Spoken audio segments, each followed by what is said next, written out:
Hello, my name is Guillermo Garcia Manero. I'm a professor of medicine in the Department of Leukemia at the University of Texas MD Anderson Cancer Center, where I also serve as the chief of the section of myelodysplastic syndromes. The hypomethylating agents, azacitidine and decitabine, were developed 15, 20 years ago, and they basically have transformed our ability to treat patients with myelodysplastic syndrome and also older patients with acute myelogenous leukemia.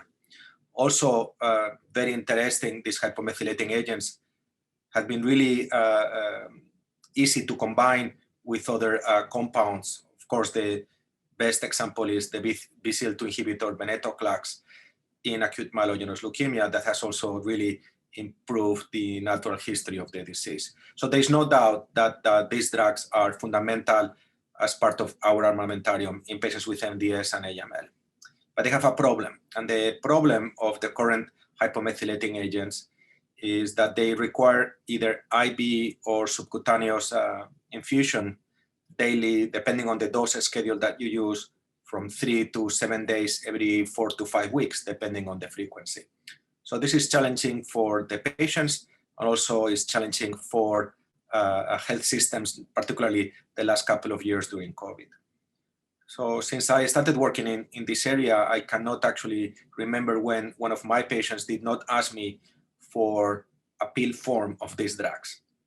So for many years, we work on the development of oral hypomethylating agents. And we work at MD Anderson both in the development of an oral form of azacitidine and also in an oral form of decitabine. Now, these drugs are different, and they have different approvals or registration or indications, I should say. So let's start with oral azacitidine. So oral azacitidine is basically the IV form that we administered, but oral without any other drug to modulate its absorption. This results in a lower rate of absorption, but the studies in acute myelogenous leukemia post-consolidation have shown that the use of this compound, CC486, improves survival significantly, which is actually really incredible. The other compound is the oral decitabine. This is a different story. This drug is combined with another drug known as cedazuridine, that is basically an inhibitor of cytidine deaminase. And this allows for basically almost 100% identical absorption of this oral compound if you compare that to the IV route of administration. Basically, when you give this oral decitabine cedazuridine, you're giving the same as IV decitabine.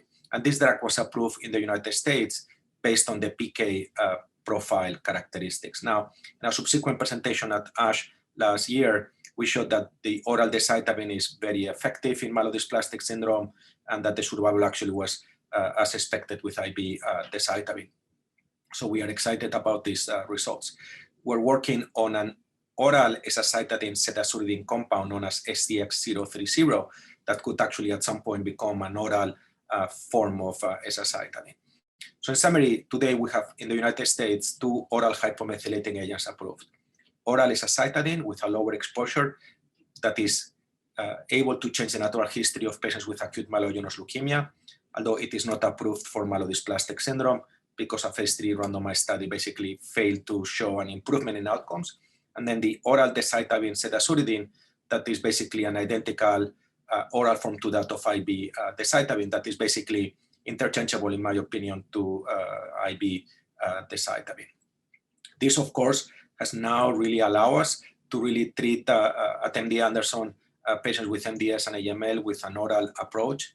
This is good for the patients that don't have to come here, but it's actually, in our opinion, the way of the future, because we already have a number of clinical trials with what we call total oral therapies, where we're combining the oral hypomethylating agent with another compound. Of course, the most important study is the combination of oral HMA plus venetoclax. We have studies with oral decitabine cedazuridine and venetoclax. Hopefully, we'll have the opportunity to present some of this data at ASH. But such combination could be extremely effective, active, and it will be totally oral type of approach that hopefully will supersede our current way to treat our patients with IV subcutaneous routes of administration.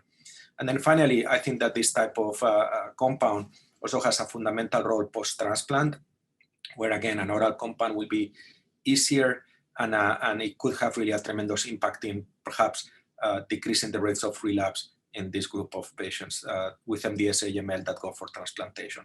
So I see that the future probably will have a significant fraction of our patients treated with combinations of oral agents, let's say oral HMA plus an oral BCL2 inhibitor or an oral TKI, let's say the patient had a FLT3 mutation or IDH1, IDH2 mutation and so forth.